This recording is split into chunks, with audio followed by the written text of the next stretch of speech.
Silence this jump off. Got my personal somethings. Man, I'm feeling Take it. this. Oh, it did come. The TV stand did come. Dope, man. About to do a wrestling promo. It's up.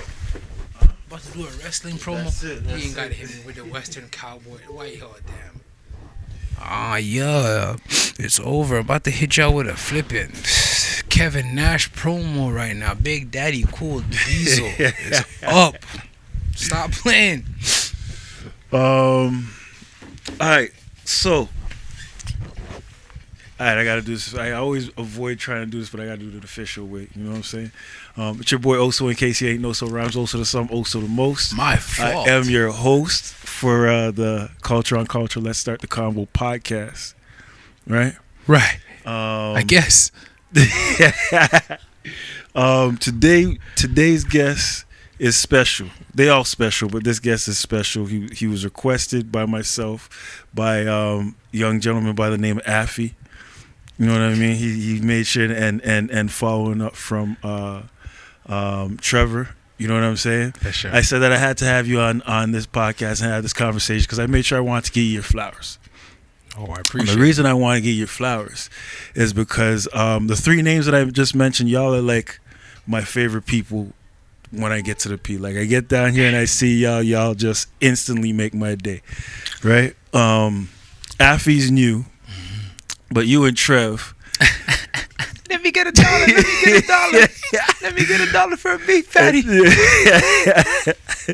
And the one thing that always gets me and sticks with me is the smile is still the same. Yeah, I appreciate it. It's the same big, bright smile with all that joy and glee and happiness and innocence. I appreciate Hit me up for $1 5 times a day. Like, bro, I just gave you $2 already. You be like, chill, man. Wait till tomorrow. Tomorrow's a new day. You know what I mean? But your energy has always been the same. It's always been consistent. And then I disappeared for a while. I come back. You're doing your thing in the building. And in talking to the youth that you inspired and seeing the way that you move and your fitness journey and the way you're doing your thing, I just feel like you're the perfect person to be on this platform, to have a conversation with, to pick your brain at ideas and stuff and let the world see all that genuine, beautiful nature that, you know what I mean, I've grown to see and the community gets to see. You know what I mean? So welcome to the channel. Welcome to the podcast. I appreciate you having me. Affy, I told you I was going to get him. I got him. Shout out Affy. Shout out Affy, a.k.a. Afro. Shout out T. You know what I mean? Yeah, thank you. Man, I appreciate you. Nah, likewise, really bro. do. Likewise. Thank you for having me. Thanks for the request, too. All the folks was looking for me. The folks was looking for me. You know what I mean? Like, so pretty much all what this platform is about is primarily the people of the community, but it's extending and it's going to extend, of course. But to speak about the community from their lens, from their aspect, to speak about the culture itself. Quite often, I feel like it's kind of dictated to us, even though we actually create it. I understand. You know what I'm saying? I understand. And I think it's very important that the voices that are of the culture speak. Yeah. You know what I'm saying? Absolutely. Yeah. My lens from the neighborhood, it's very interesting, but because I was fortunate enough to see the contrast of realities through other people's eyes. You know, smart people learn from their mistakes. Wise people learn from the mistakes of others. The analogy I love to use is when you touch the stovetop, now you know not to do it when it's on. But I'm your sibling seeing it happen, and I saw your reaction. I'm not trying to do that because I saw what happened for you. I had that fortunate reality of still being a child, a growing boy, to a young man, but realizing there's so much beauty being in this neighborhood. I understand that the stigma or the common theme is what we're seeing or what we've been accustomed to seeing. But because I saw people make a difference growing up, I was just already inclined to want to do what they were doing. If it was, you know what, they want to be directors of the summer camp. And for many, for us, for myself speaking, of course, you know, summer camp shapes you. What I mean by it shapes you is the lens from a kid going to summer camp. I saw the same guys who were toughing me up at the basketball court all of a sudden show me affection, patience, kindness, and still be tough, but it was layered with compassion that I wasn't seeing outside of summer camp. So from my lens in this neighborhood is so many lenses, from a camper, from a child who grew up here, who had reunions with everybody and nobody by the doorsteps of the basketball court. I go to AP, we have things going on at AP. We go to scatting, there's things going on in scatting. So I was always like, the analogy that Kendrick would use is the good kid in a mad city, because there's so much happening, and there's so many things that you can process but you can't verbalize, because the emotional maturity is catching up to what you're trying to convey. So a lot of it was harbored or kept inside until I was finally able to articulate them really well, whether it's through journaling, talking to people like you, guys who have come before me, guys like Olu, guys like Waleed, all these different guys. I was so fortunate to see that, to the point where, in a sense, they enabled my maturity to elevate faster than I would have thought it would, because I wanted to be a child, I wanted to be a kid. But being around older people and hearing them speak of the things that were meaningful, impactful, it always stirred a conflict, because I was caught between the child that should choose blissful ignorance and knowing that in the space that I'm in, I actually get to choose the kind of person I want to be. But I was always conflicted between what was easily accessible, acting a fool, but internally I knew I had to be, and I wanted to be, I needed to be bigger and greater than what I was always seeing. So when you said that, it's interesting. The first bar you hit us with is, we can make our own, but in a sense, it's kind of as though things have been brought unto us. But we are authors of what we aspire to be, what we strive to be. The term I would use is being stubborn. I didn't believe in anything else than what I was seeing in my mind. So in my mind, it was just a kid growing up down bottom with I used to say a down bottom view of insanity. Okay. Because I used to see so much happening, and I knew right from wrong at a young age. And because I knew that, it was imperative for me to honor the sacrifice of those who have come and told me you can do and be better. I just didn't know that over time of listening to what they were saying, even if some of the brothers were telling me, do as I say and not what I do, I'm fortunate that at least I was able to move it forward by taking their idea of doing what I'm telling you and not what I'm showing you. Because I can finally say that I'm on their shoulders, and because I'm on their shoulders, it's an intrinsic responsibility to do that for the others that come in after you, even if you can't see it yet.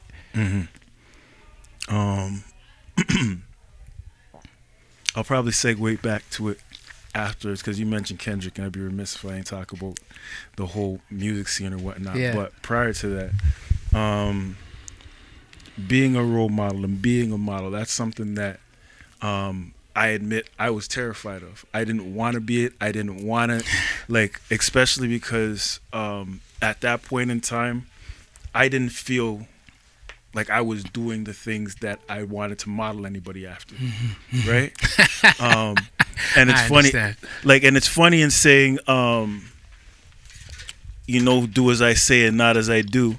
In a lot of cases, even though folks will tell you this, that, or the third or whatnot, what you see them doing is what you end up doing. Absolutely. You know what I'm saying? Absolutely. So, how hard or how easy did you find it to embrace that role of being a role model, or have you fully embraced it yet? Conflicting every day. Conflicting every day. I can tell you all about it. In heavy-hearted nights when you can't sleep, just because you're caught between, like I said, my obsession of wanting nothing else other than to just be great. And that might sound vague, but when you contextualize being great, it's usually a road less traveled. It's a narrow, a rigorous path, a daunting path. And on that path, it's very funny that you want to honor those who unfortunately end up trying to pull you back down. You know what I'm saying? I know exactly. And it was full of heartache, but the reason why I said it was conflicting in the beginning was because my older bro P, he's my hero. 6 years older than me, but he treats me like I'm his equal. And we're at a place now when I speak, he holds on to every single thing I say. I never had to look for inspiration on TV. Athletes, because for me, the greatest of all time, ate dinner across from me every night. And I saw the man he was, how he was in every room, commanding the room with humility, respect, consideration. For whatever reason, at a young age, I already knew that's the man I want to be. Mm. It just so happened that on the verge of trying to be that, around me and even in me, in my sinful nature, there's that challenge of that lifestyle is overrated. Mm. Or it's, yeah, but he's walking this path and he's not even getting gratified for what he's doing. So there's an instant and delayed gratification. So that's when I was saying my heart was so heavy, because internally, in every, I'm talking my spirit, my soul, my mind, every fiber of my being was telling me, do and be better, walk that path. But then everything around me, all the stimulus, it was telling me, I'm seeing what he's going through, all the stones that he's taken for the path that he's on. Yo, I don't know if I want to do that. But internally, I had to answer the call. That's what I knew I was going to be, what I had to become. The conflict was, I never thought I was doing enough. And I told one of my brothers that, and he looked at me and he was saying, yo, you're one of the hardest working people I know. If you're telling me you're not working hard enough, then what are we on? Just to find out,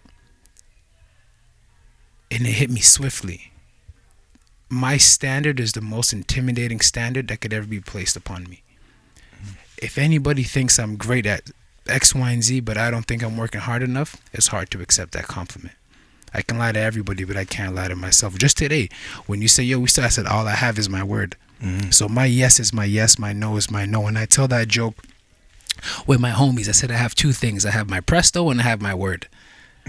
You know what I'm saying? If I lose my presto, I'm hurt. That's 156 is gone. But if I break my word after I was adamant on letting you know that all I have is that can become a habit. And that becomes a reflection of my character. That's why I had to let you know, come hell or high water, if I said it, I meant it. That conflict came from also in terms of leadership, when you were saying that for you that was kind of similar. I started smiling hard and I started agreeing, because you don't even know what you're doing, even when you think you're doing right, even if you think you're doing wrong. And what crossed my mind quickly was when I was told, you don't know who's watching, even if people pretend not to watch. But my brain is not processing the fact that people are watching. I'm just monomaniacally staring at the standard that's set in front of me, and I will stop at nothing to become who I'm called to be. The only difference is now I don't say, I'm called to be this person, or become who you're destined to be. I just say, become who you already are. If you have that desire to be great, because within you, intrinsically speaking, there's greatness inside of you. So that's where I said the conflict rose every night. Sometimes I'm staring at the ceiling, I can't sleep, because I'm caught between, I gotta do more. I just want to be great. And dang, if I quit now, what was the point of even starting? So in the beginning, very difficult, very challenging. But I believe leadership came from not having the most money, but the impact. Walk into the room, you staring everybody in the eyes, you shake their hand, yes sir, no ma'am. Clean up even if you don't have to. Sounds corny, sounds cliche, but those are the things that set you apart. I didn't know. And it's also great because when you're the first one in and you want to speak the least just so you can listen to the most, that's great. But it's not just hearing, it's listening. So it goes back to the leadership. Sometimes you can have all the power in the world. What good is it if you're not empowering others with that power? So that's when I said, you know what? I don't have to lead with the heavy hand and the iron fist. I can just lead with my humor. How to bring joy into a room. How to be kind. How to lend an ear even when you're tired, when you're not feeling good. You can still be available. You haven't had time for yourself, but you can make time for others. And it's not people pleasing. It's understanding that it's bigger than you. You can complain all you want, and woe is me, and you're tired. But once you realize that it's bigger than you, it's very simple and efficient for you to fill that cup, because you're walking in purpose. And that's when I found out leadership is purpose. I said, I think I'll be okay. You see, for the folks watching, this is exactly why I knew he was perfect on this platform right here, man. Because I couldn't articulate it any better myself. Especially when you say like every day it's a battle. I try to echo that as much as possible. Like there's no on or off switch to anything. Like it's not like, oh, I figured it out, I'm good now. Nah. Yeah. 5 minutes later, you're gonna come with another decision that's gonna make you say, man. The more you think you know, the more you actually don't know. Yeah. Knowledge is burdensome, man. I'm gonna hold you.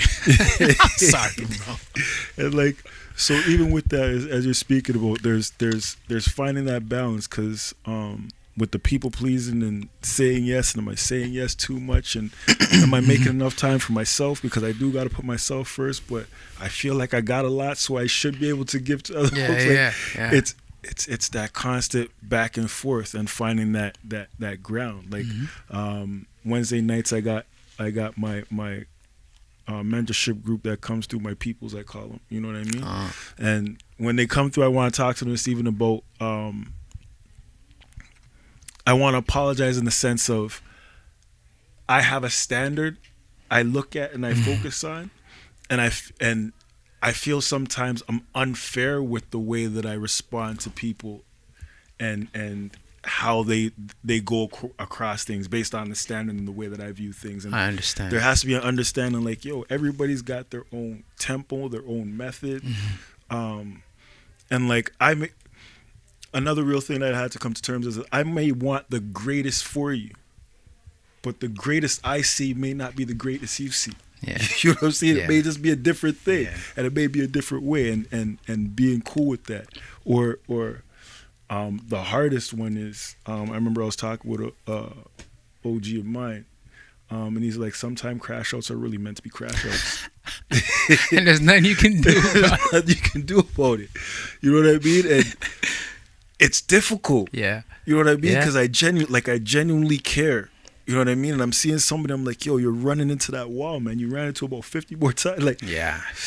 but I kind of got to let that happen, because that's part of that person's path, the process. You know what I mean? And, you know, and I ain't trying to split the multiverse in any way and have them in the wrong, I know. in the wrong timeline. You know what I mean?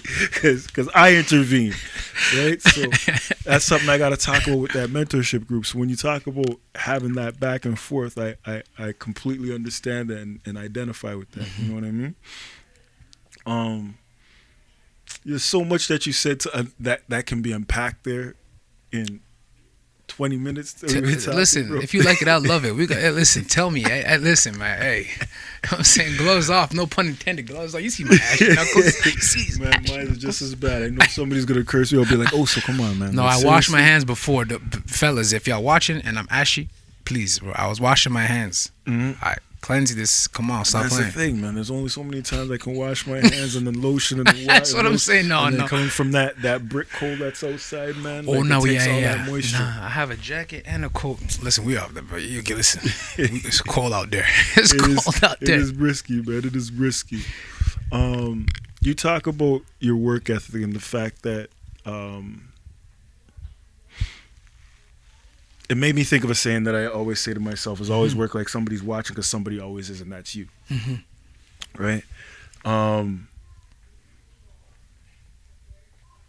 How do you feel that you are able to maintain that on a daily basis? Like, and what do you do on the days that you don't? Because my whole thing is, I always say you're always watching, because you know whether you're putting 100% effort into whatever you're doing or not. And there are certain days where, damn it, I got 60, bro. Yeah. I got a solid 60 today. Yeah. That's what I got. Yeah. And I come to terms with it. How do you deal with those days and that process of it? There's an expression, be where your feet are.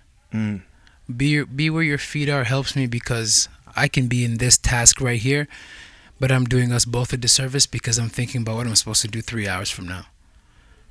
So when I'm where my feet are, that's when I realize I'm my most intense. I'm at my most concentrated, not just focus. The focus is I'm able to do what I'm doing here, but I'm also planning ahead what's happening.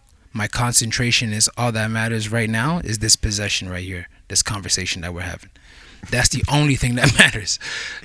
You know what I'm saying? I would tell you why that made me laugh. Is because you're one of my favorite people. You're one of my least favorite people to play basketball On the court. I knew it. And I had to laugh at that because I remember one time, like, bro, like, every foul, everything, man. It's just, I gotta win. I'm trying to win. I'm trying to win. And in that's exactly what I flashed. This possession is this possession right now. That's what I'm saying. Is because, but also it comes down to how I do one thing is how I do another. It's how I do everything. Yeah. So because I'm on this, I'm not thinking about another. I'm thinking about this is the last conversation I'm gonna have with someone for the rest of my life.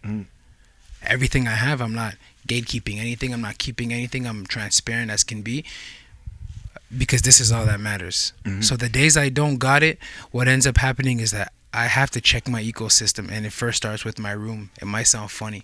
If I have too many clothes on that chair, something's not right. If I have too many clothes on one side of the bed, something's not right. Something so simple. My jacket's supposed to be hung after the day, and it's hanging on the seat and on.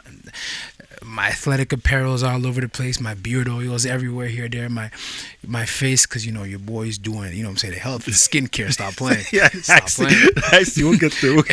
When I see all that skincare routine, all that, I missed 2-3 days, or I didn't floss today, I didn't put my electric toothbrush on the charger, something's wrong. And it starts with my room, because when my room is straight and I can see the floor, I'm fine.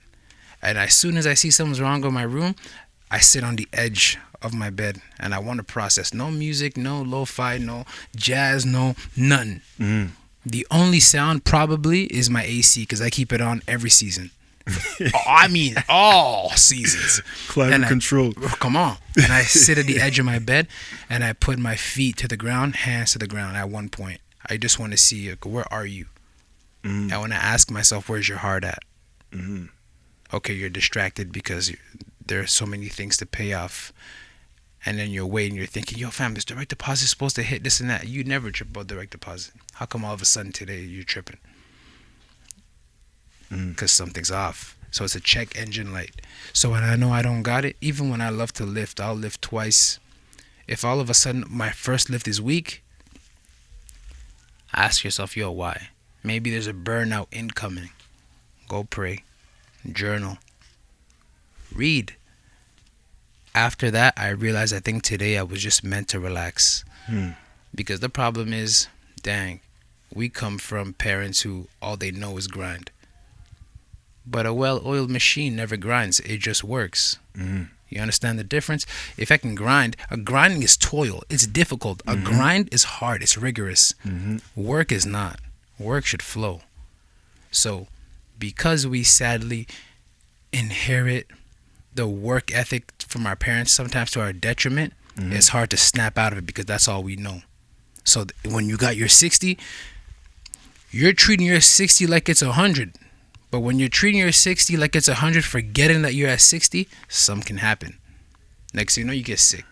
That sets you back. Next thing you know, you hurt yourself, which sets you back. Then you work and work and work till you exhaust yourself and burn out. Now you're on the shelf because you don't want to do none, you're not motivated, or you're not, whatever the case is, that sets you back.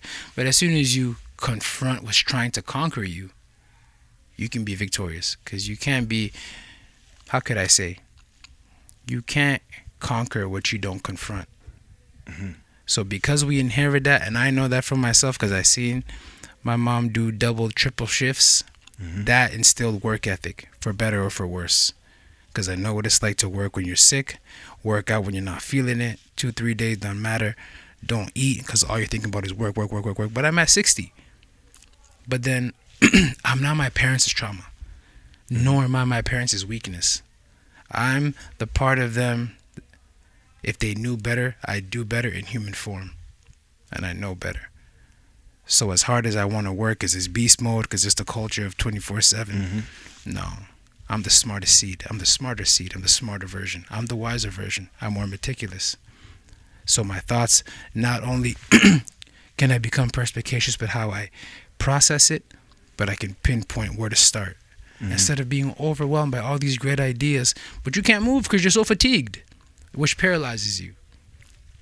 I'm removed from that because the standard is the standard. As hard as you work, rest harder. So if I don't got it, I don't got it. And it's interesting because that happened to me on Monday. I had the worst Monday lift in the morning. And that was okay. Also because I knew I was coming back. But number one is because I really knew this is going to teach me a lesson. You have to rest because you didn't rest as hard as you worked 2 days ago. And it's catching up to you. And if you don't, you know what's coming. You're tired. You're going to get sick. You're going to get X, Y, and Z. Lose the battle, win the war. Live to fight another day. Most High wakes you up tomorrow. Give me everything you got tomorrow. And that's the deal I have with myself. And I don't negotiate. So that's how I work through those days. You know what the best part of this whole conversation is right now is the fact that everything that you've spoken about is the things that are within your control. You know what I mean? Like grounding, checking yourself, checking your spirit, checking your heart, checking how you feel and whatnot. And so much of your motivation is built around maintaining that. I haven't heard you say nothing about money. You know what I mean? Outside of a direct deposit scenario here, or the Presto card and what that is for the month or whatever. But I find that so refreshing because majority of times you get into a conversation, the first thing is money. I gotta get to that bag. Yo, I'm stressed out, man. I'm out here working to it and can't get ahead. Yo, these bills don't da da da da da da da. And like, the more that I'm learning, the more that I'm paying attention to the signs and the signals, is like, that is what is killing us, is that focus on that, like you said, that grind, that gotta go out and get it, gotta chase that bag, that it influences, in my opinion, every bad decision. Like they say, the money is the root of all evil for a reason. I think every bad decision is influenced by money. Yeah. In some shape, form, or fashion. You know what I mean? Even sometimes lack thereof. Yeah. Yeah. Well, I mean, like, even if you're not lacking money, you still make. So yeah, I get it. I try not to do the names thing and stuff, but come on, we're the world watched the Diddy documentary or whatnot. That man had more money than needed, but there was never enough. There was never enough money because the more money is the more power, and you need this. So I don't even think it's the lack. I think it's the lack of the self-love, the self-assessment, the that's where the lack is. But the materialism is an overabundance, and it only leads to desiring more, in my humble opinion. No, I agree with that. Humble opinion.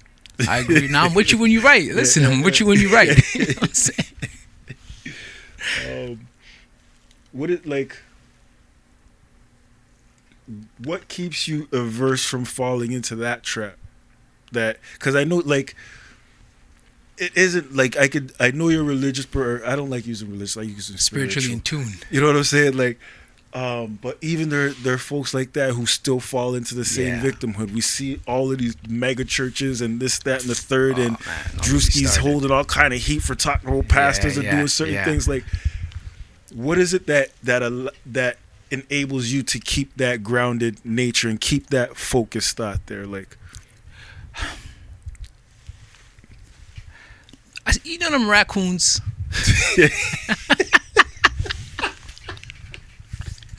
I'm sorry, bro.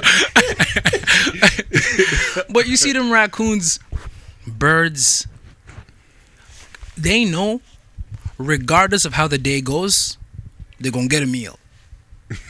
No, say it with me, baby. Raccoons, birds, squirrels, pigeons, it doesn't matter. However the day, either way it go, they're going to go. Like, a meal is somewhere. Stay with me, baby. I'm with you. My thing is, we were destined and created by someone we were created by someone who cares for us. That's my philosophy. Why would you care for me and create me just for me to live through perilous times constantly? My philosophy is, it gets greater later. I don't care how ugly it looks, and I just told you about my stubbornness from my childhood. My childhood, being a child, I was stubborn. I always knew. Even when I couldn't see, I knew. So every time I heard the opposite, it would irritate my essence because I knew what these guys are telling me is wrong. Being a growing boy, my high school days, young adolescence, when I'm seeing that and I'm thinking, I am protected, secured, and things are going okay in my life right now. Things happen all over the world, 7.3 billion people, and I'm alive, I'm safe and sound. If I was being taken care of with hardly any responsibilities, if a single one, how much more am I supposed to shift my focus towards the fact that everything is going to be okay now that I'm coming of age where things have to be paid for on time? Work has to get done. There are deadlines. There's X, Y, and Z. I have needs. I have wants, resources that I'm looking for to take care of myself, to provide for myself, to provide for others. If I was being taken care of then, why would I not be taken care of now? The only reason why I firmly believe that I stay above water is, whose time are we playing with? Which game are we playing? A young woman, 25, 26, 27, 28, 29, 30. She senses that pressure rise because the people around her, especially in our culture and our families, is, oh, girl, why you ain't married? Girl, you don't have a relationship? Why X, Y, and Z? She feels that pressure. A young man, 25, 26, 27, 28, 29, 30, because of our culture, because of the families in which we grew up in, bro, when you gonna get that stable job? Man, aren't you thinking about getting a wife? You're still gonna live with your parents? You feel that pressure, sense pressure, but that's perceived pressure.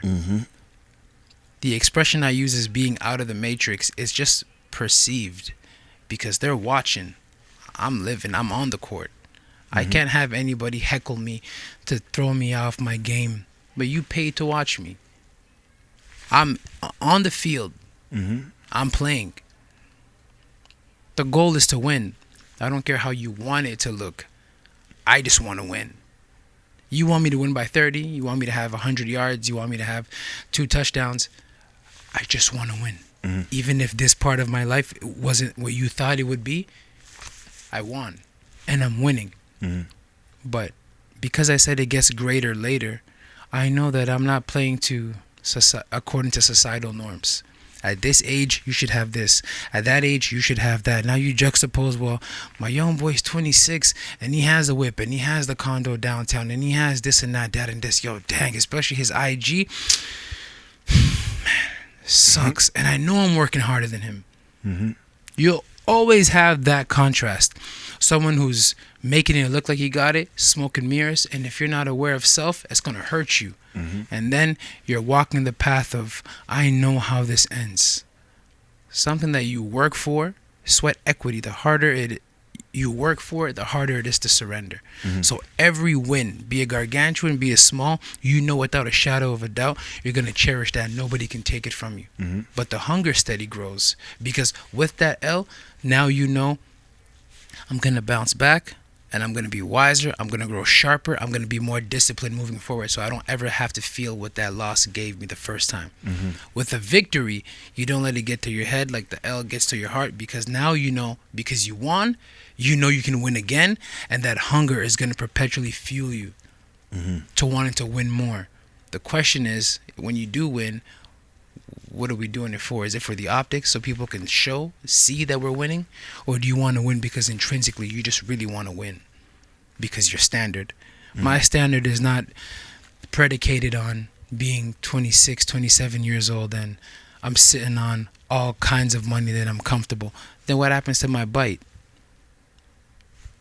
I'm not going to have the same bite. My appetite. You can kill an alligator with your bare hands, because after it eats, it goes to a place of comatose because it's so satisfied, it's so full. Can you imagine? I think the greatest defeat in manhood, or in just people in general, is when your success defeats you. When your success defeats you, look what I did. I did this, I accomplished that at such a young age, this and that. You grow complacent, you cross your arms. That's the beginning of the end for any warrior. I just thought I was fortunate because while these things were happening and I'm seeing the panic and I'm seeing that, I just thought it was the investment from when I was younger, from when I was journaling. I always knew being a man was more than having a lot of money. I always knew it was having maybe enough, sure, but a man was in his duties, in his responsibilities, in his characters, in his conviction, in his beliefs, in his morals, and his ethics. What's right is right, what's wrong is wrong. Not all money is good money. And then when we're speaking about the grind, let's say I'm ignorant, I have no self-awareness, I'm not self-possessed, but I'm just grinding for the bag. At what cost? A stroke? Now I can't enjoy that money, but somebody else is going to reap the benefits of my toil. I can't go. I want to buy Krispy Kreme and not think about it. You know what I mean? Yeah. Those days are coming. Those days are on the way, and it's because of the men that we've become that we're going to see those days. Whether in youth or the latter years, it doesn't matter. I know without a shadow of a doubt, I am going to see those days. But you have to keep in mind the heavy heart, the heartache that you were dealing when you didn't have too much. Let that humble you. Let that be a thorn on your side that every time you think about, ooh, I can't get my head big because I'm syrup sandwich champion. You know what I'm saying? Yeah, absolutely. So when you think of that and then you bring it back into reality like today, that's what helps me stay above water. I wasn't low when I didn't have much. I'm still not that high when I have enough. That goes to show the common denominator is not the bands, it's my spirit. And where my focus goes, my energy flows, because my focus goes towards there's got to be more than money. If I'm respected and I'm not a millionaire, that means the world to me. Millionaire yet, don't play with me. But the respect, the love, and the kindness that I'm being shown, and I'm not a billionaire, whatever the case might be, that should tell you that money is not everything. I mean, you gotta remember, money is a currency, and we generate we generate energy, so that currency will flow regardless. That's what I'm saying. So awareness is important too. Absolutely.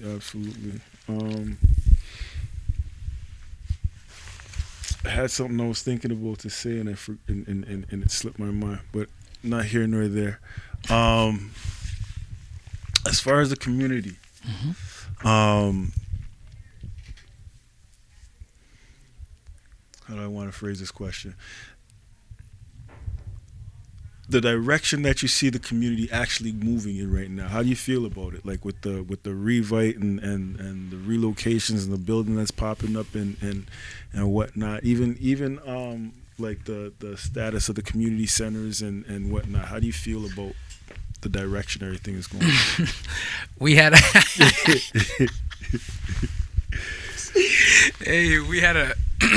quite the refreshing time. I think 3 summers ago, summer 23, we were chilling here summer 23 when they had to revamp the whole ball court, and it was fun. It was great because I love summer 23. Summer 23 was probably one of the greatest summers of my life. Okay.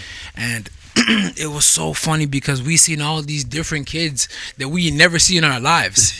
But, you know, some of these kids, I just love their confidence. They don't know you from the can of paint. But if they constantly see you the same time, take the same route, after a while, it's like, yo, that's that guy that always walks. They got a name for everybody.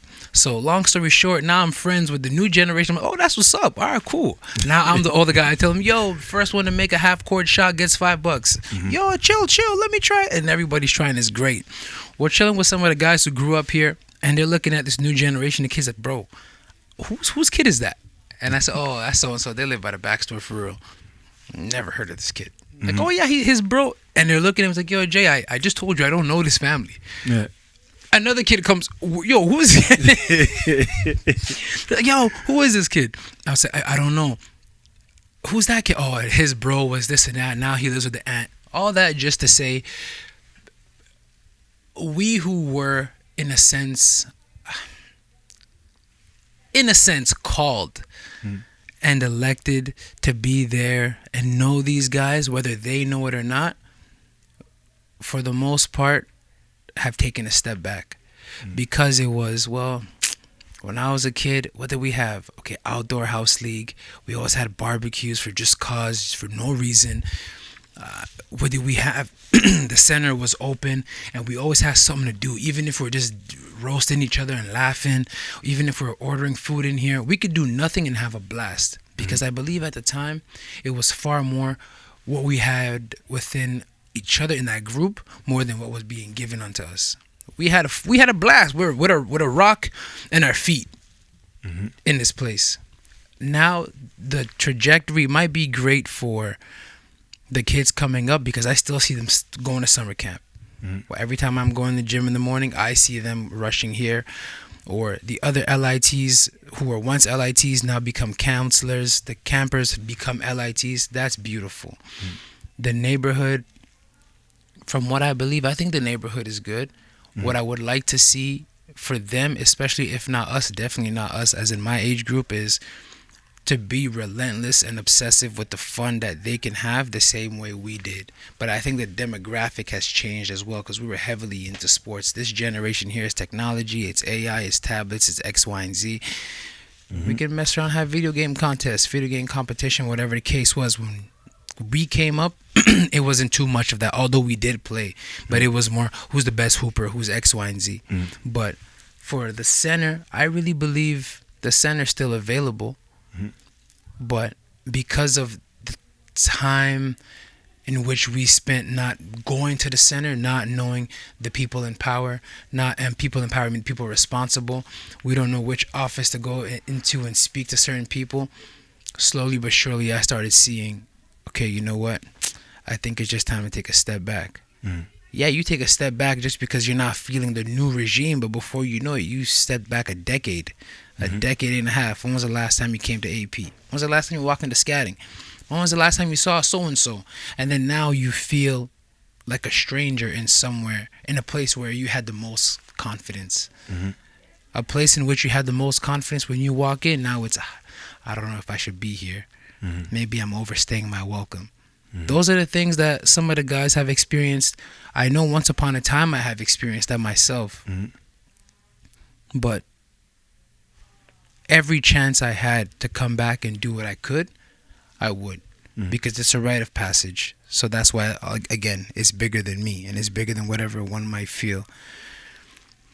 But towards the revitalization question, that part, I think if we were a little more meticulous, it could have been done better. Just because I'm finding out my homies that who moved, yeah, they're not coming back, but they're also in a neighborhood where they're paired with people of opposing regions of the city.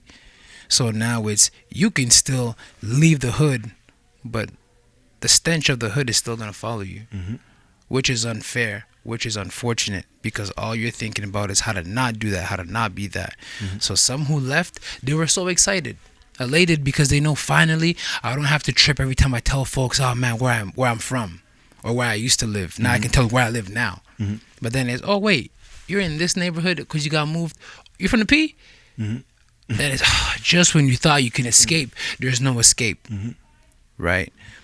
And then they're also paired with people from opposing regions of the city. And when their opposing region people are asking these questions about so-and-so and about where you're from originally, you don't really want to get into that. So people are happy that they leave sometimes, but they still don't feel safe because of the trails of their past, whether or not they have something to do with it. So that's the tricky part. Above all else, the revive part is that it's tricky with the moving, but it would be great to see the people who moved, or at least the people that they're trying or supposedly helping, get given opportunities to have a say in what the neighborhood actually needs, what the neighborhood would like to see, and who should represent the neighborhood in a way in which you can connect to all generations, the ones to come, because you can have anticipatory skills, the present generation because you're so in tune, and then the past generation to respect culture, but at the same time highlight the positivity of the past generation.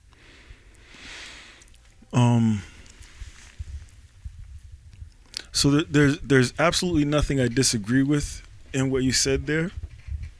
The one thing that I'm not gonna tell me you don't disagree. Then you're gonna say, but the one thing. No, I'm gonna say, but the one thing I'd be remiss if I didn't say was, when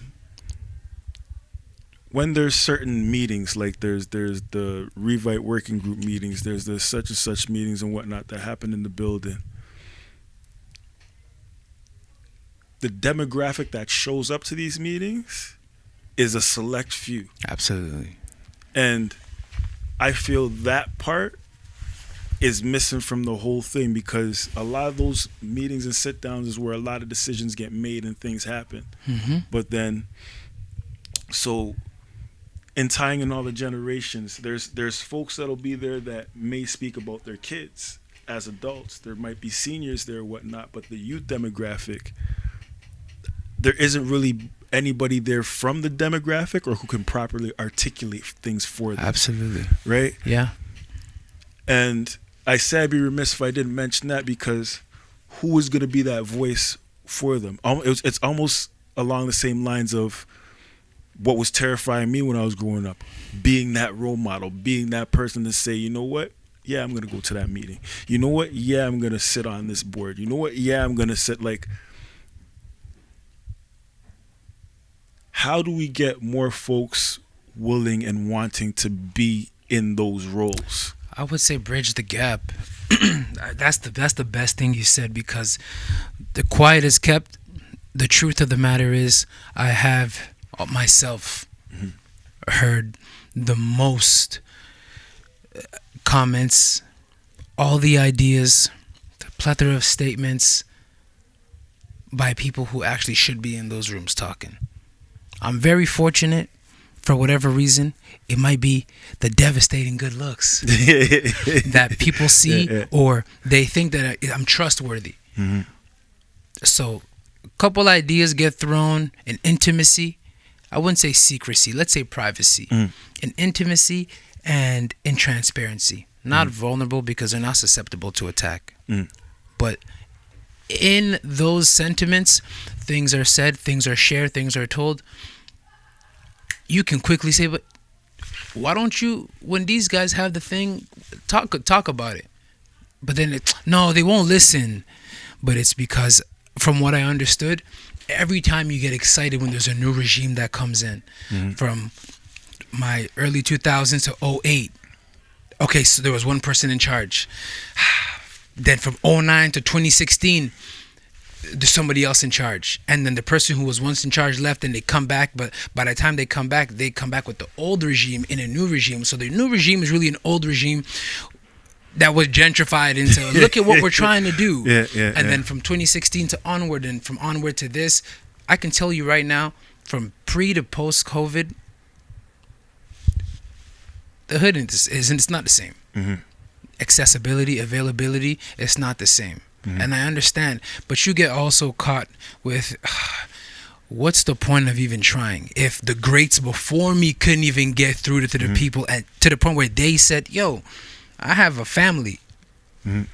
I tried, I'm gone. The greats who have done this, who have been in this space, I noticed with the conversations I had, resentment, hurt, betrayal, love regardless, all balled into one. And you know, the last sentence at the end is, but it is what it is, though. That's not the way. Because the greats, they don't owe me anything, because everything they did is why I'm here.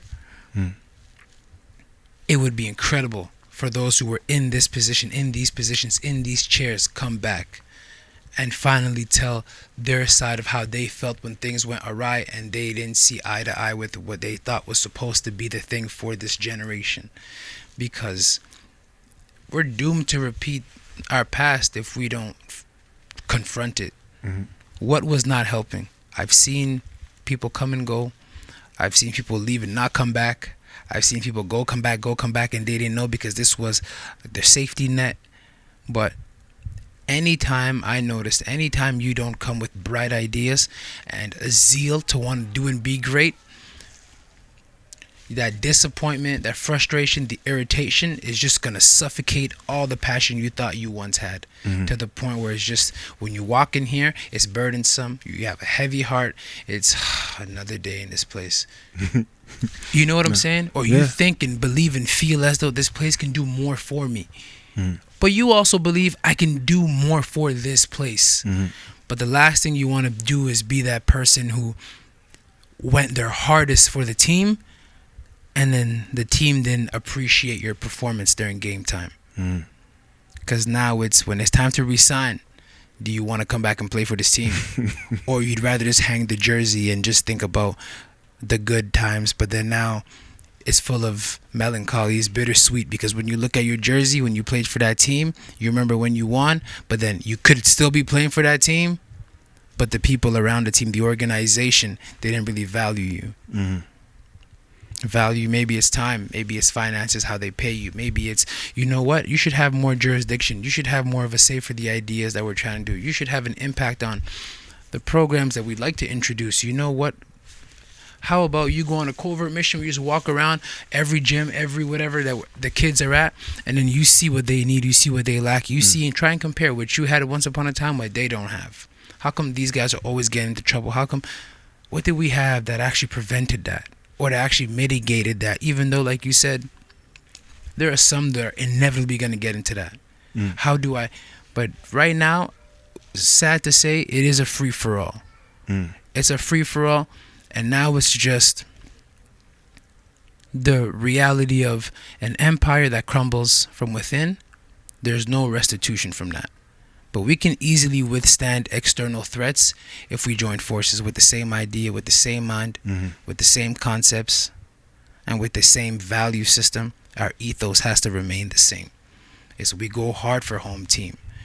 But you got guys coming out here, and this team, they got muddy boots, muddy shoes. Next dude don't got no shoes. The other guys just... we're just all over the place in a sense. But then I do see through the crevices there are folks who are popping out the woodworks and saying, no, this isn't right. We have to do better.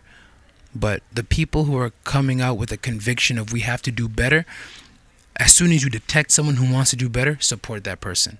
Because the last thing you want is the person that came in talking about, let's do better, I want to do better, and they realize they have no support, and now they're drawn out of energy, out of hope, out of faith, out of positivity, then they become what they despised. And then we have the same story. How come the folks that we had, man, they don't want to come back? Man, how come the good folks, they always leave and they always say we're this and that and this? But perspective drives performance. I have to realize that I may have pushed that person out because I didn't say thank you, because I didn't appreciate his services, because I didn't ask him, what can I do for you? Because I'm noticing that you're actually going really hard lately. I forgot to thank you for what you did. For what it's worth, thank you. It might not mean much. This is all I got for you. I really hope, because this is all I have for myself, we can split it both ways. Something so small, dinner, a card, erecting, I don't know, flipping a card. Yo, congrats. Here's $100 in a card. I don't know what it is. Whatever it's going to be. But we really need to take care of the people who are taking care of others, especially when they don't want recognition for it. Because a lot of people who have come out of this nest before flying away, they really wanted to make sure that what was being hatched was safe. But then there are others who, when they left the nest, they ain't come back. And it's because of things like that. So the last thing you want is to be a stranger in your own home.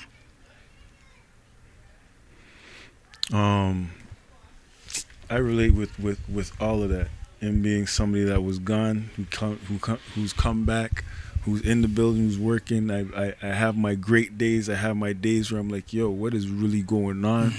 And it just goes back to that same thing. Every day it's a decision to make on like what it's gonna be like. And especially like can want greatness for somebody, but they gotta want that same greatness for themselves. You know what I mean? Like they gotta want it for themselves, man. They've gotta, you know what I mean? Like I want you to make that shot, but you gotta pick up the ball. You know what I mean? I can't shoot it for you. And that's gonna forever be a back and forth. The thing that I was thinking about earlier that I wanted to say was the fact that you mentioned raccoons and you mentioned nature. They be eating squirrels, right? That's what they eating. For you it was the animals. For me it was literally water.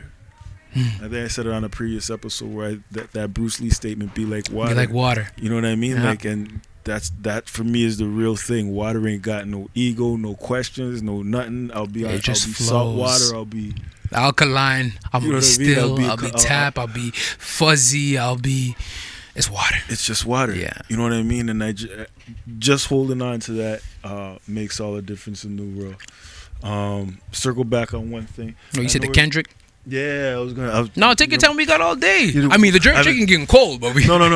That, and I got to get ready for the after school. I'm with you when you're right. I'm with you when you're right. You know, I got to get some food together myself. Listen, hey, I'm with you when you're right. I'm with you when you're right. With the Kendrick thing or whatnot, like how much did you pay attention to it at all? If you paid attention to it, with the whole battle and the cultural stuff and Canada versus thing and all of, like, did you pay attention to it? Did you? I paid attention in terms of the response from back and forth for both artists. That's because I didn't have Instagram at that time. I came back on Instagram for the first time in 10 years in August of 2024. Okay. But that stuff happened in April. So because Kendrick is a master of concepts, and all of a sudden he gives Good Kid, Mad City, Pimp a Butterfly, he gives Damn, he gives Mr. Morale, The Big Steppers, and then he disappears. Supposedly disappears. But that was a long break. So as soon as he came back, because I remember the work that he gave us, things like Mortal Man, Count Me Out, N95, he's speaking about all these different things. The world was hanging on by a thread. Among others, like my brother P, Kendrick Kid, they're my favorite artists. So as soon as he came back, I had to hear it. And I said, yo, I'm hearing it. Drake is because he's everywhere.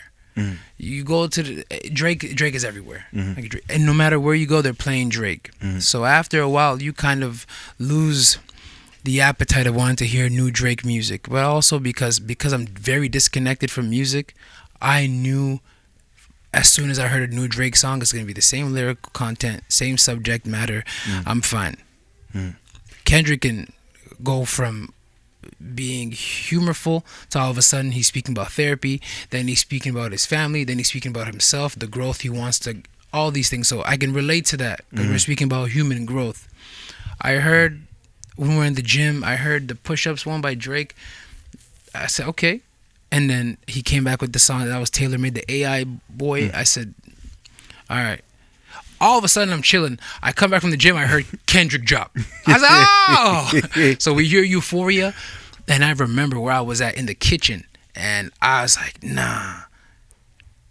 He's a master at what he does. And for him to be mysterious or enigmatic in terms of not always being under the spotlight, every time those two words came out, Kendrick dropped, I saw the whole world stop.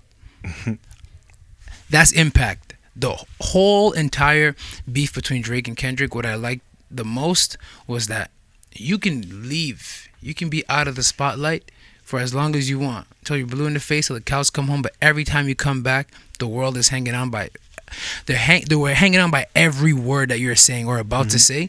That was my favorite part. So when Kendrick gave Euphoria, then he gave 616 in LA, or I think it was Meet the Grams, whatever he did in order. It was Euphoria, 616. And then he did Meet the Grams, and then Not Like Us.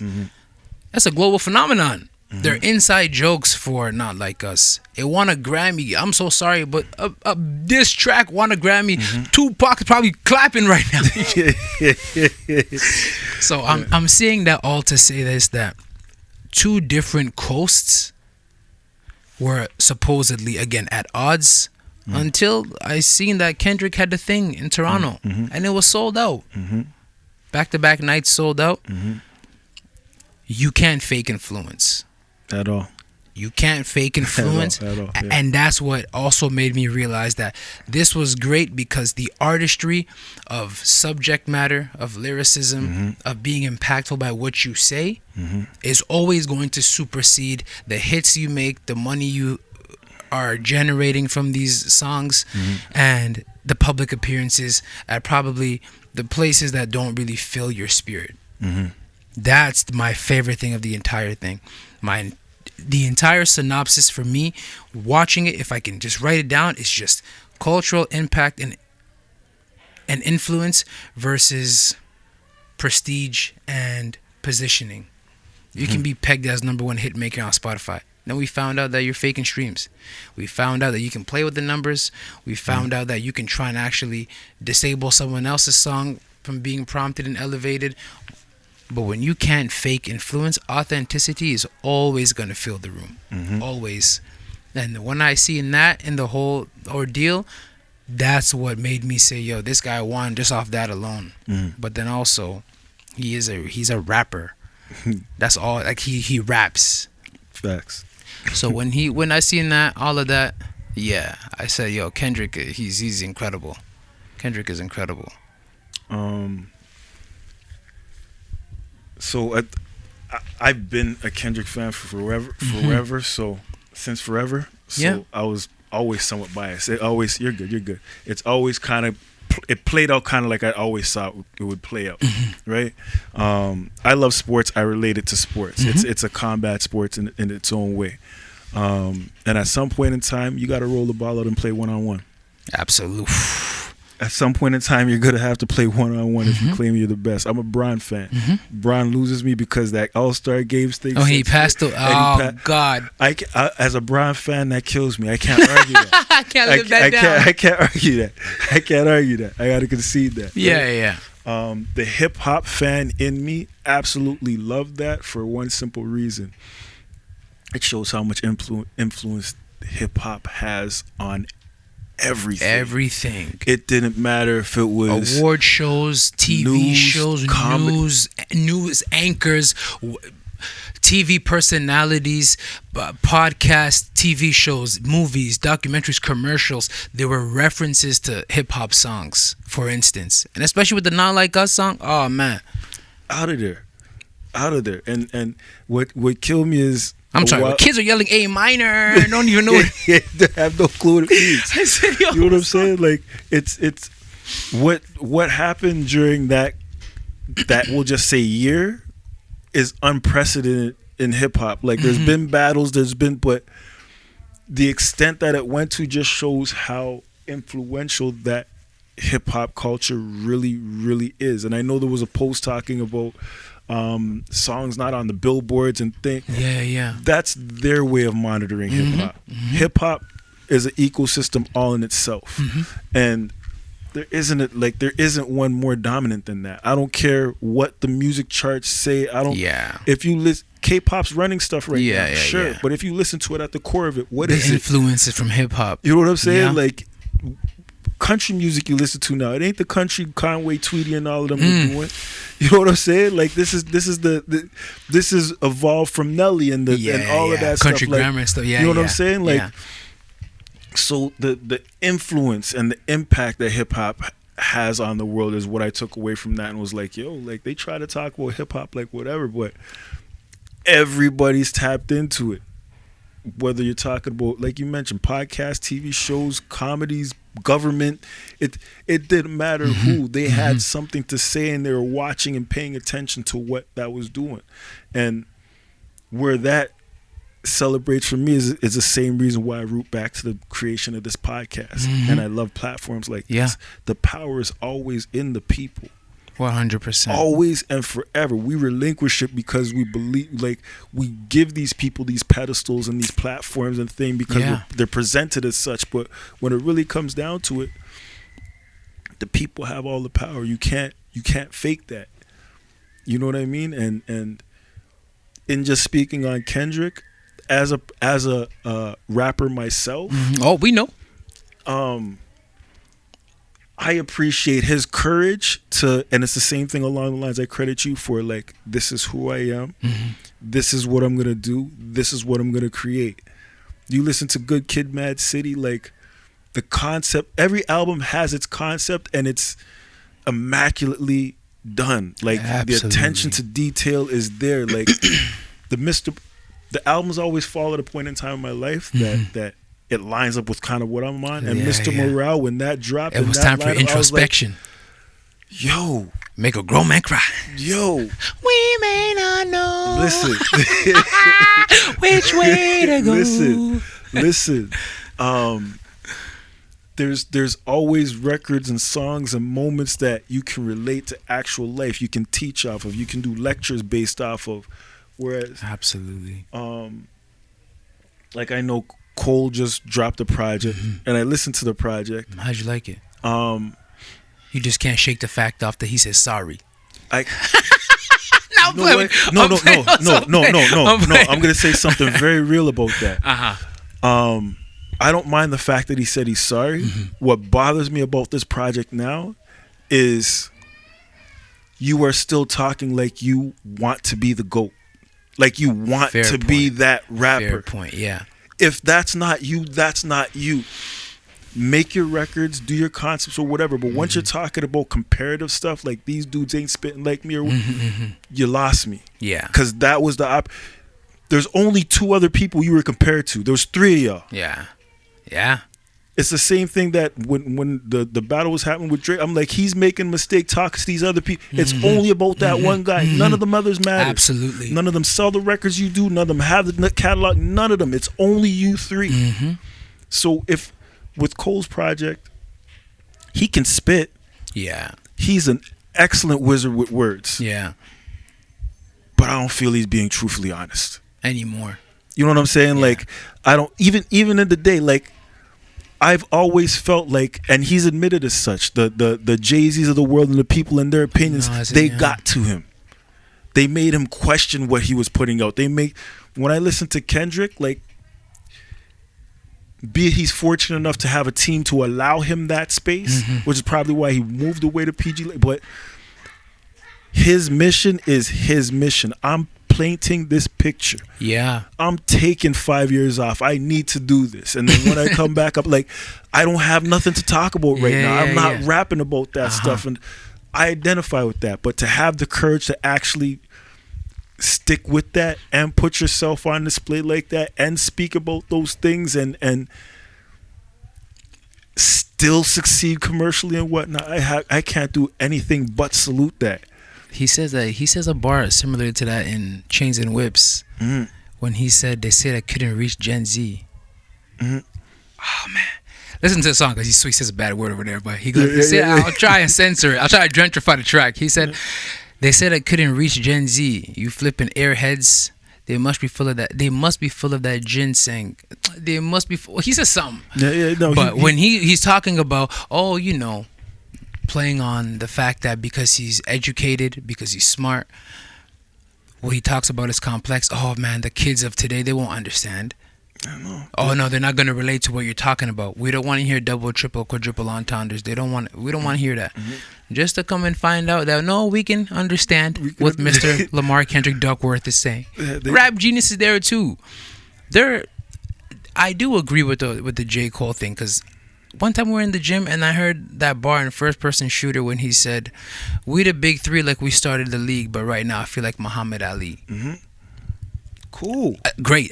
If you like it, I love it. You know what I'm saying? I love it. Yeah. But then the Apology Boy was when I said, you went on a whole tirade a couple years prior, and I did. It is true. I stopped listening to J. Cole when I was 15. So Friday Night Lights, all that jive, I was listening. And then after a while, Forest Hill Drive in high school, I couldn't tell you after that was it. I was going in and out of Cole music, but I was getting tired of music at that time also. But when he was going on the off season, he did all those things, and he was talking about John Moran, I'm on my Grizzly, going hard, X, Y, and Z. I was saying, wait a minute. Okay. Jumped on every feature to let them know that, bro, this is your song, but I'm on the feature, and it's going to be my song now. I love it. And then the Apology Boy, I said, see, don't go against nature. If that's not who you are at heart, don't. But because remember, it all goes back to what's your standard. But for Kenny's standard, it was, bro, I'm not in it's not a race. I want to make good music. I want to make impactful music that'll stand the test of time, and that's what I'm gonna do. I don't care how it's supposed to look for you.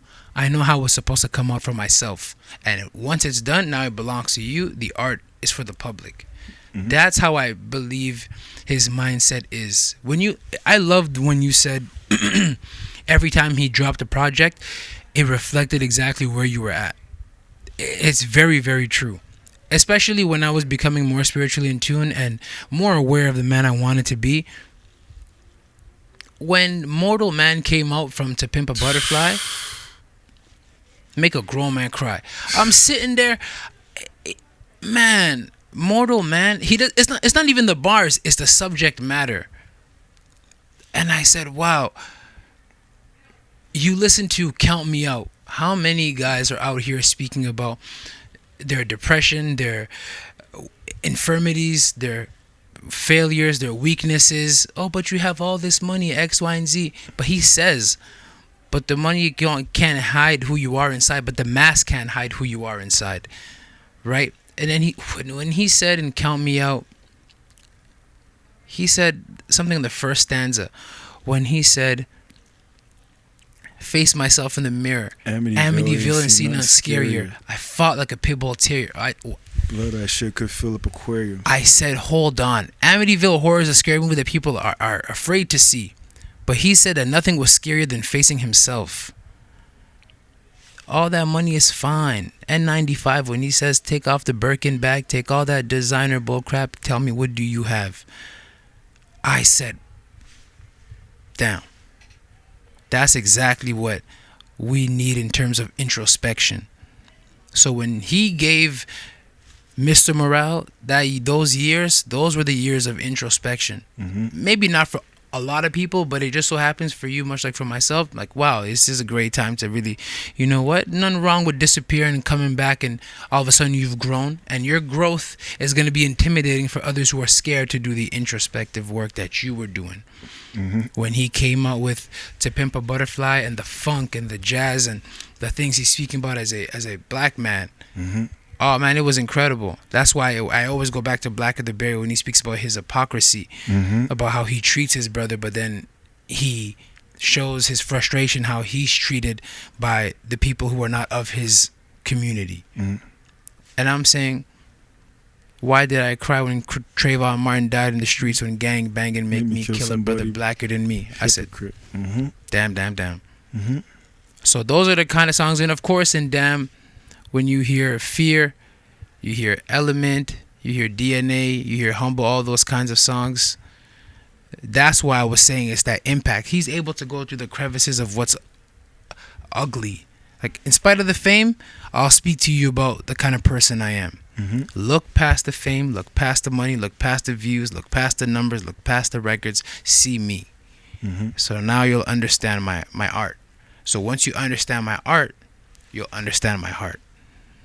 So when he said in 616, mannerisms of Raphael, I can heal and give you art, I said, no way. Yes. And then he used words like Elohim. You're not going to beat somebody using words like I'm just saying. Tapped it different. Different. Yeah. So Kenny's my bro. Kenny's my bro. Kenny's my bro for sure. I agree. Yo, Kenny, if you're watching this episode, bro, stop playing, Kenny. No, for real, man. Yeah, no, definitely. I definitely wanted to hear your view on that. I know folks know me. They tired blue in the face. They call me Kung Fu Kenny Stan. They call me whatever. It's all cool. Yeah. I started dressing. Man, I dressed one time. I had chucks. I had my black pants. I tucked my shirt. They said, "Oh, you West Coast? Oh, you Kenny now?" I'm like, "No, I just." just you know what I'm saying? Rock with. Yeah.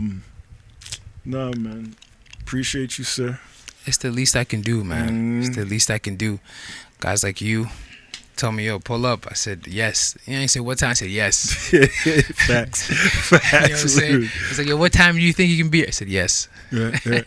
Facts, though. Nah, man. No, very appreciative to be here. The request, I didn't know the folks requesting the boy. I appreciate y'all. Yeah, you know what I'm saying? I'm glad I was able to deliver.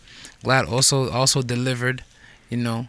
I made a delay. Now he has to do the after school thing in Majiggy. That's all good, man. That's how it goes, man. I appreciate you know the way things go in this building, man. One thing to the next, unexpected here, unplanned here. Just figure it out. Man, I know, bro. I know. Shout out to Moji too, man. Shout out to Moji for what he's been doing. Shout out to Bonza just cause he's my hero. You know. Shout out to everybody who's still keeping their hands in the community in whatever way, shape, or form. Even being available for things like that means a lot. So shout out to everybody who's still trying their hardest, still showing up. I'm kind of stealing this from. I ain't got no favors for you. I'm stealing this from all this more. Who's somebody that you feel I should have on this platform? to pick their brain at and let the people know some things? I can think of two people quick. Nah, I can think of. You can think of gang. I can think of four for real. I got my older brother P. Patrick. That's number one. Bonza, he's a busy man. He's tricking the schedule. Yeah. But he can. Yo, trust me, I know. He's tricking the schedule. He's somebody who, though, not in just the podcasting, the world need him. Yeah. You know, he's Batman, and for real, he's Batman. That's one. Bonza's number two. Absolutely. If you guys know, those who are listening and know, I love Bonza just as much as I love him like he's my own brother. He's one of my heroes growing up. I know they say never meet your heroes, but I met him, and I've been in his basement. I got beat up. I got given wisdom. I got given money. I got given love and affection. And till this day, a lot of the things that I like, the inside jokes I remember, music references, is because he put my brother on. And because my brother was my hero, P, I would just listen to all that what she was saying because you was learning from Bonza. Bonza is a great soul. I love that guy for real. 10,000%. So I couldn't forget. There's no way the podcast is gonna happen and I don't speak about him eventually. Somebody so wise, somebody so smart, with so many concepts that he's able to now articulate. And if you're cut from that cloth of sincerity, authenticity, you're gonna listen, and you're not just gonna hear. You're actually gonna capture what he's saying, even the ideas behind his messages. He's the second person. The third person, Olu. And it's funny, as you mentioned him, it was like, I need to reach out to Olu and get him on this platform. Olu, man, that guy. Damn, that's I'm begging you. That's one person. Okay. That's the third person, and the fourth person, I would definitely say, Moji, because I'm thankful for what Moji has done in my life too. From a child, you know, Moji still laughs at me when I used to be crying playing ball hockey in the basketball court because I couldn't score and I wasn't good enough and all that. So Moji, somebody very sharp, very wise. Moji did a lot for us growing up, and I love Moji a lot. Like a father figure, really and truly. A father figure who never imposed himself in spite of the power, the authority he had. Always trying to get down to everybody's level to see how he can understand them, and then also consider what people are feeling and going through. So it's not always I say so because I'm older than you. It was okay, you're tripping right now, but this is why I think you're tripping, without forgetting to remind you how special you are, or how impactful you can be, or how different you're actually called to be. He didn't sugarcoat it. The only thing is he diluted his intensity, depending on the age range. You know what I'm saying? Yeah, no, for sure. Yeah, depending on the age range, and he had gentle force. Still not gonna get tricked out of his position, but he doesn't have to jump out of character. That's never been him. So Moji, I'm very thankful. There was not gonna be the podcast without me mentioning him as well. Moji, Olu, Bonza, P. Those are the four for sure. That's a solid four right there. That's a solid four. I'm gonna work at those.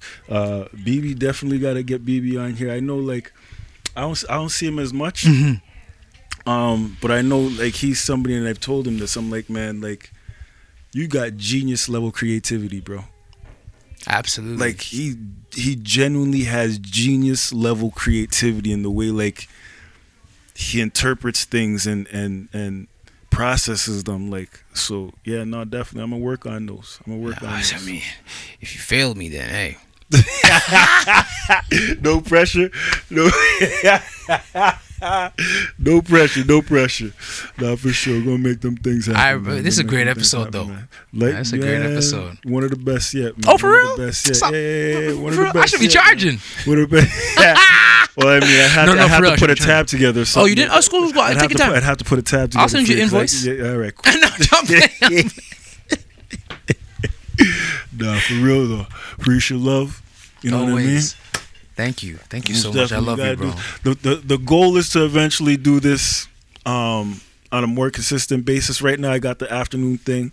I want to either do it on one in the afternoon use the seniors because the seniors got time during the day. For sure, yeah. Right, yeah. and then in the evening open it up to the men's thing because people is working, going to school or whatnot. So I think the evening might be better. I'm just not sure whether I want to do Wednesday or Thursday evening. I'm with you. You know what I mean? Yeah. But eventually be able to, I can get 4 mics in this jump off, have 4 or 5 people sit down, we have some conversations and we discuss and we get to the root of stuff. Yeah, but you'll make sure, without a shadow of a doubt, you keep the snacks for the guests. It's crazy. Yeah. Yo. see, so this is the thing about it is the professionalism. Yeah. You're not really supposed to be eating and chewing when you're talking on the mic and stuff. Oh yeah, for sure. But when the question comes through, I'll be snacking. I'll be looking at this jerk chicken. I figured it was you. No, you ain't lying. You ain't lying. Appreciate the love, fam. Yo, also I appreciate this episode. I'm so glad. I'm glad I'm here, bro. You know, black people dab 5 times. I say you gotta do it. All right, 1 and 2. Your boy Oso. In case you ain't know, so Rhymes Oso to some, Oso to most. It's been another beautiful episode of Culture on Culture. Let's start the conversation. Until the next time, like, subscribe, do all that crazy stuff. You know, we in here. To the next episode. hey. Remember, I was a rapper, man. I am a rapper. You are. I am a rapper. It's like riding a bike. Yeah, You can't ride a bike? No, I just have no interest. Like, I don't have interest in being a bike rider. You can't ride a bike. I could forever ride a bike. I'm just saying. You know what I'm saying? But I ain't trying to do the Tour de France. I'm with you when you're right. You know what I'm saying? But a backstore trip in there never hurt nobody. That's why I jump on the stage every so often. I'll put a video out here and there, but you know, I say I'm a rapper. It's like, when's the next project coming? It ain't. Just wait on it. It ain't. It's insane. At least you're honest, though. At least you're upfront. It ain't. It's like, when's it coming? Nah. It ain't. He's like, yeah, you rapping? He's like, yeah. Also, thank you, fam. I appreciate it. I'm about to get to this jerk chicken. That's what calling me. All right. I don't got like a sign out thing, no? Huh? I don't got a sign out button. Any last things you want to tell the people, man? This podcast is really on the fly. I ain't got no structure to it or nothing. We build it on the fly. So if you got something that you want to send out the people, anything on the fly. Listen, I'm fly like I flew. Stop playing. To everybody, search your soul, search yourselves, see the kind of person you'd like to become. Don't be motivated by your fears regarding who you don't want to be. I don't want to be this. I don't want to grow up like that.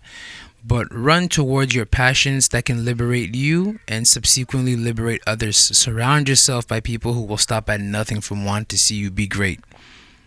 I don't care if their greatness doesn't match with your greatness, but as long as you know that there are people who are sincere and want to see you win, as much as they want themselves to win, find those people. Out of your neighborhood, out of your workspace, out of your ecosystem. I don't know what you have to do, but if you don't create your world, you're sadly destroying it without even noticing. So, find your soul, search yourself, ask yourself, who do you want to become and why? If your why is great, your how is not going to be meaningful as long as your why is great. How you're going to win, this and that, doesn't matter. Why you want to win, because it's always bigger than you, you'll be just fine. That's the last thing I really want to tell these folk.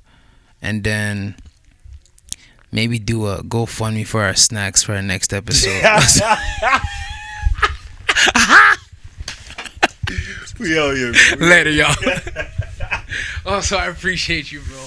Yo, you already know. Oh, thank you so much, man. Thank you, brother. Thank you, man. Like, this is a vision I have, but it doesn't come to fruition if folks don't get involved. So.